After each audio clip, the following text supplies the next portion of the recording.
ನಮಸ್ಕಾರ ಸ್ನೇಹಿತರೆ. ಬಂಟ್ವಾಳದ ಲಾವಣ್ಯ ಪ್ರಕರಣಕ್ಕೆ ದೊಡ್ಡ ಟ್ವಿಸ್ಟ್ ಒಂದು ಸಿಕ್ಕಿದೆ. ಲಾವಣ್ಯರನ್ನು ಕೊಂದ ಚೇತನ್ ಕೊನೆಗೂ ಅರೆಸ್ಟ್ ಆಗಿದ್ದಾನೆ. ಅರೆಸ್ಟ್ನ ವೇಳೆ ಚೇತನ್ ಸಿಕ್ಕಾಪಟ್ಟೆ ಹೈಡ್ರಾಮಾ ಮಾಡಿದ್ದಾನೆ. ಇನ್ನು ಚೇತನ್ರನ್ನು ಆಸ್ಪತ್ರೆಗೆ ಸೇರಿಸಿದ ಪೊಲೀಸರು ಆಸ್ಪತ್ರೆಯಲ್ಲಿ ಚೇತನ್ ಹೇಳಿದ ವಿಷಯ ಕೇಳಿ ಪೊಲೀಸರೇ ಬೆಚ್ಚಿ ಬಿದ್ದಿದ್ದಾರೆ. ಒಂದು ಕಡೆ ಲಾವಣ್ಯ ಕುಟುಂಬದವರೇ ಒಂದು ಕಥೆಯನ್ನ ಹೇಳ್ತಿದ್ದಾರೆ. ಆದರೆ ಚೇತನ್ ಮತ್ತೊಂದು ಸ್ಫೋಟಕ ಮಾಹಿತಿಯನ್ನ ಪೊಲೀಸರ ಮುಂದೆ ಹೇಳಿದ್ದಾನೆ.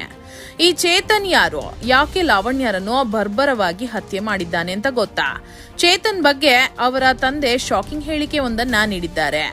ಲಾವಣ್ಯರನ್ನು ಚೇತನ್ ಅಟ್ಟಿಸಿಕೊಂಡು ಹೋಗ್ತಿದ್ದಾಗ ಲಾವಣ್ಯರ ಫೋನ್ ಬ್ಯುಸಿಯಾಗಿತ್ತು ಮತ್ತು ಆಕೆಯ ಭಾವನ ಜೊತೆ ಆಕೆ ಕಾಲ್ನಲ್ಲಿ ಇದ್ದಳು.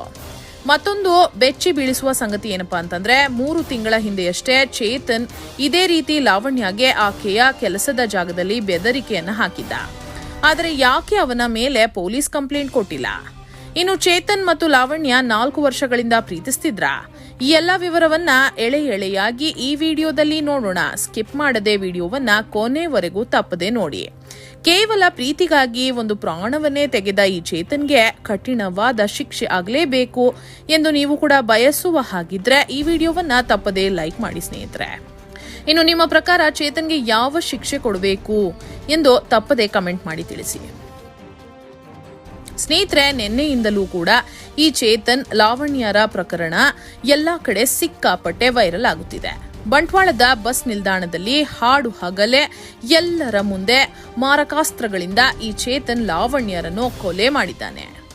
ಇದನ್ನು ಪ್ರತ್ಯಕ್ಷದರ್ಶಿ ವಿಡಿಯೋ ಮಾಡಿದ್ದಾರೆ. ಆದರೆ ಯಾರೊಬ್ಬರೂ ಕೂಡ ಲಾವಣ್ಯರ ಸಹಾಯಕ್ಕೆ ಬರಲಿಲ್ಲ.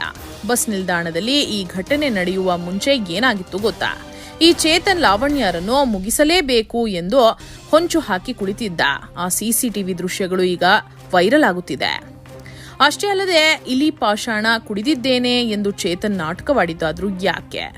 ಇನ್ನು ಲಾವಣ್ಯರ ಕುಟುಂಬದವರು ಒಂದು ಕತೆ ಹೇಳ್ತಿದ್ರೆ ಮತ್ತೊಂದು ಕಡೆ ಚೇತನ್ ರವರ ಕುಟುಂಬನೇ ಬೇರೆ ಒಂದು ಕತೆಯನ್ನ ಹೇಳ್ತಿದೆ. ಇನ್ನು ಪೊಲೀಸರ ಮುಂದೆ ತಪ್ಪೊಪ್ಪಿಕೊಂಡ ಚೇತನ್ ಹೇಳಿದ್ದೇನು ಅಂತ ಗೊತ್ತಾ? ನೋಡೋಣ ಬನ್ನಿ ಸ್ನೇಹಿತರೆ. ಈ ಲಾವಣ್ಯ ಎಂಬುವವರು ಬಂಟ್ವಾಳ ತಾಲೂಕಿನ ಕಕ್ಕೆಪಡವು ಹಳ್ಳಿಗೆ ಸೇರಿದವರು. ಈಕೆ ಕಲ್ಲಡ್ಕದಲ್ಲಿ ನರ್ಸ್ ಆಗಿ ಪ್ರೈವೇಟ್ ಆಸ್ಪತ್ರೆಯೊಂದರಲ್ಲಿ ಕೆಲಸವನ್ನ ಮಾಡುತ್ತಿದ್ರು. 3 ತಿಂಗಳ ಹಿಂದೆಯಷ್ಟೇ ಇದೇ ಚೇತನ್ ಲಾವಣ್ಯ ಕೆಲಸ ಮಾಡುತ್ತಿದ್ದಂತಹ ಆಸ್ಪತ್ರೆಗೆ ನುಗ್ಗಿ ನೀನು ಕೆಲಸಕ್ಕೆ ಬರ್ಕೂಡ್ದು ಎಂದರೂ ಕೂಡ ಯಾಕೆ ಬರ್ತಿದ್ಯಾ ಅಂತ ಹೇಳಿ ಆಸ್ಪತ್ರೆಯ ಗಾಜುಗಳನ್ನೆಲ್ಲ ಹೊಡೆದು ಹಾಕಿದ್ದ.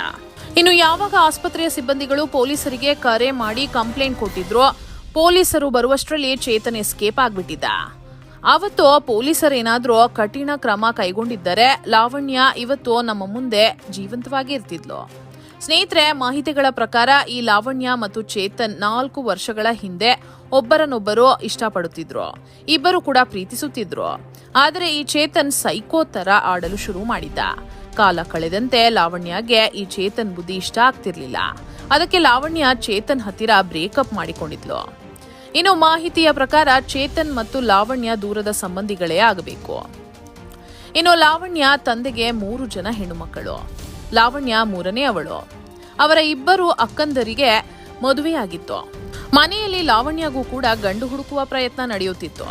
ಈ ವಿಚಾರ ಹೇಗೋ ಚೇತನ್ಗೆ ತಿಳಿದಿದೆ. ಅದಕ್ಕೆ ಚೇತನ್ ಯಾವಾಗ್ಲೂ ಕೂಡ ಲಾವಣ್ಯ ಬಳಿ ಬಂದು ನೀನು ನನ್ನನ್ನೇ ಮದುವೆ ಆಗ್ಬೇಕು, ನನ್ನನ್ನ ಬಿಟ್ಟು ಬೇರೆಯವರನ್ನ ಮದುವೆ ಆದ್ರೆ ನಿನ್ನನ್ನ ಜೀವಂತವಾಗಿ ಉಳಿಸೋದಿಲ್ಲ ಎಂದು ಅನೇಕ ಬಾರಿ ಎಚ್ಚರಿಕೆಯನ್ನ ನೀಡಿದ್ದ.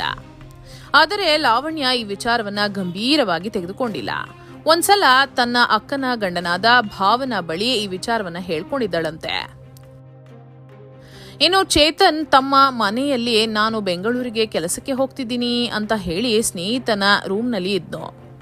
ಇವತ್ತು ಲಾವಣ್ಯರನ್ನು ಹೇಗಾದರೂ ಮಾಡಿ ಮುಗಿಸಲೇಬೇಕು ಎಂದು ಈ ಚೇತನ್ ಮೊದಲೇ ಪ್ಲಾನ್ ಹಾಕಿಕೊಂಡಿದ್ದ. 2-3 ದಿನಗಳಿಂದ ಲಾವಣ್ಯ ಯಾವ ಟೈಮ್ಗೆ ಕೆಲಸ ಮುಗಿಸುತ್ತಾಳೆ, ಯಾವ ಸಮಯಕ್ಕೆ ಬಸ್ ಸ್ಟಾಪ್ಗೆ ಬರುತ್ತಾಳೆ ಅಂತೆಲ್ಲ ವಿಚಾರಿಸಿದ್ದ. ನಿನ್ನೆ ಬಂಟ್ವಾಳದ BC ರೋಡ್ ಬಸ್ ಸ್ಟಾಪ್ಗೆ ಈ ಚೇತನ್ ತನ್ನ ಕಾರಿನಲ್ಲಿ ಬಂದು ಕಾಯ್ಕೊಂಡು ಕುಳಿತಿದ್ದ. ಇನ್ನು ಯಾವಾಗ ಲಾವಣ್ಯ ಬಸ್ ಹತ್ತಿದ್ಲೋ ಆಗ ನೀನು ನನ್ನ ಜೊತೆ ಬಾ, ನಿನ್ನ ಬಳಿ ಮಾತನಾಡಬೇಕು ಅಂತ ಕೇಳಿಕೊಂಡಿದ್ದಾನೆ. ಆದರೆ ಲಾವಣ್ಯ ಇದಕ್ಕೆ ಒಪ್ಲಿಲ್ಲ. ಕೂಡಲೇ ಲಾವಣ್ಯ ತನ್ನ ಭಾವನಿಗೆ ಕರೆಯನ್ನ ಮಾಡಿದ್ದಾಳೆ. ನನ್ನ ಪಕ್ಕ ಯಾವುದೋ ಒಂದು ಹುಡುಗ ಬಂದು ಕುಳಿತಿದ್ದಾನೆ, ನನ್ನನ್ನು ಹೆದರಿಸ್ತಾ ಇದ್ದಾನೆ ಎಂದು ಫೋನ್ನಲ್ಲಿ ಹೇಳ್ಕೊಂಡಿದ್ದಾಳೆ. ಆಗ ಮೊದಲೇ ಪ್ಲಾನ್ನಲ್ಲಿ ಬಂದಿದ್ದಂತಹ ಚೇತನ್ ತನ್ನ ಬಳಿ ಇದ್ದಂತಹ ತಲ್ವಾರನ್ನ ಹೊರತೆಗೆದಿದ್ದಾನೆ. ಇದನ್ನು ನೋಡಿ ಲಾವಣ್ಯ ಗಾಬರಿಯಿಂದ ಬಸ್ಸನ್ನ ಇಳಿದು ಕಾಪಾಡಿ ಕಾಪಾಡಿ ಎಂದು ಕಿರ್ಚುತ್ತಾ ಓಡಿದ್ದಾಳೆ. ಅಲ್ಲಿ ನೂರಾರು ಜನರಿದ್ರೂ ಕೂಡ ಯಾರೂ ಕೂಡ ಲಾವಣ್ಯನ ಕಾಪಾಡೋದಕ್ಕೆ ಅಥವಾ ಚೇತನ್ನನ್ನ ತಡೆಯೋಕೆ ಮುಂದೆ ಬರಲೇ ಇಲ್ಲ.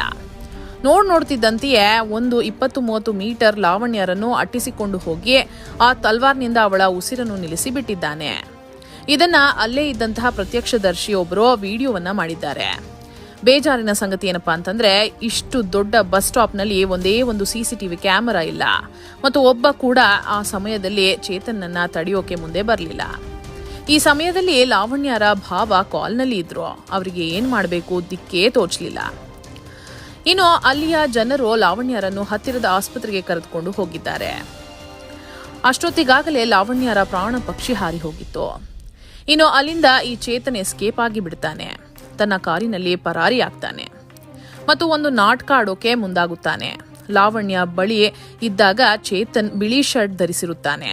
ಆದರೆ ಪಚ್ಚನಾಡಿಯ ಅಂಗಡಿ ಮುಂದೆ ಕುಳಿತಿದ್ದಾಗ ಕಪ್ಪು ಬಣ್ಣದ ಶರ್ಟ್ ಅನ್ನ ಧರಿಸಿರುತ್ತಾನೆ. ಇಲ್ಲಿಂದಲೇ ಚೇತನ್ ಲಾವಣ್ಯ ತಂದೆ ತಾಯಿಗೆ ಕರೆಯನ್ನ ಮಾಡಿ ವಿಚಾರ ಹೇಳ್ತಾನೆ. ನಿಮ್ಮ ಮಗಳ ಕಥೆಯನ್ನ BC ರೋಡ್ ಬಸ್ ಸ್ಟಾಪ್ನಲ್ಲಿ ಮುಗಿಸಿದ್ದೀನಿ ಎಂದು ಹೇಳಿ ಫೋನನ್ನ ಕಟ್ ಮಾಡಿಬಿಡ್ತಾನೆ. ಇದನ್ನು ಕೇಳಿದ ಲಾವಣ್ಯ ತಂದೆಗೆ ಎಷ್ಟು ಆಘಾತವಾಗಿರಬೇಡ ಹೇಳಿ. ಕೂಡಲೇ ಅವರು ಅಲ್ಲಿಗೆ ಓಡೋಡಿ ಬಂದಾಗ ಅವರ ಮಗಳ ಪ್ರಾಣ ಪಕ್ಷಿ ಹಾರಿ ಹೋಗಿತ್ತು. ಇನ್ನು ಚೇತನ್ ಮೊದಲು ಟ್ರೈನ್ ಮುಖಾಂತರ ಕೇರಳಗೆ ಎಸ್ಕೇಪ್ ಆಗಿ ಬಿಡೋಣ ಅಂತ ಪ್ಲಾನ್ ಮಾಡಿರುತ್ತಾನೆ. ಜೊತೆಗೆ ತನ್ನ ಹತ್ತಿರ ಇಲಿ ಪಾಷಾಣದ ಬಾಟಲ್ ಅನ್ನು ಇಟ್ಕೊಂಡಿರ್ತಾನೆ. ಪೊಲೀಸರೇನಾದ್ರೂ ನನ್ನನ್ನು ಹಿಡಿದ್ರೆ ಇದನ್ನು ಕುಡಿದಂತೆ ನಾಟಕವಾಡಿ ಬಿಡೋಣ ಅಂತ. ಅದರಂತೆಯೇ ಪೊಲೀಸರು ಚೇತನ್ನನ್ನ ಕೇವಲ 24 ಗಂಟೆಯಲ್ಲಿ ಬಂಧಿಸಿ ಬಿಡ್ತಾರೆ. ಅವನನ್ನ ಹಿಡಿಯುವಾಗ ತನ್ನ ಕೈಯಲ್ಲಿದ್ದಂತಹ ಇಲಿ ಪಾಷಾಣದ ಬಾಟಲ್ ಅನ್ನು ಕುಡಿದು ಬಿಡ್ತಾನೆ. ಅಲ್ಲಿಂದ ಅವನನ್ನು ಆಸ್ಪತ್ರೆಗೆ ಸೇರಿಸ್ತಾರೆ. ಆದರೆ ವೈದ್ಯರು ಹೇಳ್ತಾರೆ ಚೇತನ್ ಜಾಸ್ತಿ ವಿಷ ಕುಡಿದಿಲ್ಲ, ಅವನಿಗೆ ಏನೂ ಆಗಿಲ್ಲ ಅಂತ. ಇವೆಲ್ಲವೂ ಕೂಡ ಚೇತನ್ ಪ್ರೀ ಪ್ಲಾನ್ ಆಗಿತ್ತು. ನಾನು ಕೂಡ ಸತ್ತು ಹೋಗುವಂತೆ ನಾಟಕವಾಡಿದ್ರೆ ನನ್ನ ಮೇಲೆ ಸಿಂಪತಿ ಬರುತ್ತೆ ಅಂತ. ಇನ್ನು ಪೊಲೀಸರ ಮುಂದೆ ಚೇತನ್ ತಪ್ಪು ಒಪ್ಪಿಕೊಂಡಿದ್ದಾನೆ. ಲಾವಣ್ಯ ನನ್ನನ್ನು ಪ್ರೀತಿಸಿ ಮೋಸ ಮಾಡಿದ್ದಾಳೆ, ನನಗೆ ಸಿಗದ ಅವಳು ಯಾರಿಗೂ ಸಿಗಬಾರದು ಅಂತಾನೆ ಈ ಕೆಲಸ ಮಾಡಿದ್ದೀನಿ ಎಂದು ಹೇಳಿದ್ದಾನೆ. ಇನ್ನು ಲಾವಣ್ಯರ ದೊಡ್ಡಪ್ಪನ ಮಗ ಹೇಳೋದೇನಪ್ಪಾ ಅಂತಂದ್ರೆ, ಈ ಚೇತನ್ ಈ ಹಿಂದೆ ಕೂಡ ಒಬ್ಬ ಪಾಗಲ್ ಪ್ರೇಮಿಯಂತೆ ಲಾವಣ್ಯನ ಹಿಂದೆ ಬಿದ್ದಿದ್ದ. ಲಾವಣ್ಯಗೆ ಒಂದು ಚೂರು ಇಷ್ಟವಿರಲಿಲ್ಲ. ಆದರೂ ಚೇತನ್ ಯಾವಾಗಲೂ ಬಲವಂತ ಮಾಡ್ತಿದ್ದ. ಆದರೆ ಚೇತನ್ ಇಂತಹ ನೀಚ ಕೃತ್ಯ ಎಸಗುತ್ತಾನೆ ಅಂತ ನಾನು ಕನಸು ಮನಸ್ಸಿನಲ್ಲೂ ಕೂಡ ಅಂದುಕೊಂಡಿರಲಿಲ್ಲ. ಅವನಿಗೆ ತಕ್ಕ ಶಿಕ್ಷೆ ಆಗಲೇಬೇಕು ಎಂದು ಲಾವಣ್ಯರ ಅಣ್ಣ ಹೇಳಿದ್ದಾರೆ. ಇನ್ನು ಲಾವಣ್ಯರ ತಾಯಿ ಕೂಡ ಚೇತನ್ಗೆ ಗಲ್ಲು ಶಿಕ್ಷೆ ಆಗಲೇಬೇಕು, ಇಲ್ಲವಾದರೆ ಇಂತಹ ಕೃತ್ಯಗಳು ಮತ್ತಷ್ಟು ನಡೆಯುತ್ತಲೇ ಇರುತ್ತವೆ. ದಯಮಾಡಿ ನನ್ನ ಮಗಳಿಗೆ ನ್ಯಾಯ ಕೊಡಿಸಿ ಎಂದು ಕಣ್ಣೀರು ಹಾಕಿದ್ದಾರೆ.